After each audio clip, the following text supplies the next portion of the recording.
In this video, you're going to learn how to use isto, isso, and aquilo. We say isto when it's close to us. For example, isto é um copo.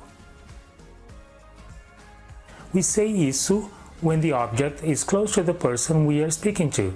For example, isso é um copo. We say aquilo when the object is far from everyone, including ourselves.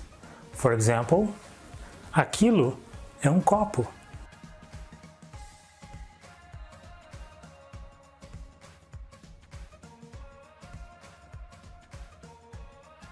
O que é isto? Isso é uma caneta. O que é isso? Isto é uma chave. O que é isso? Isto é uma cadeira.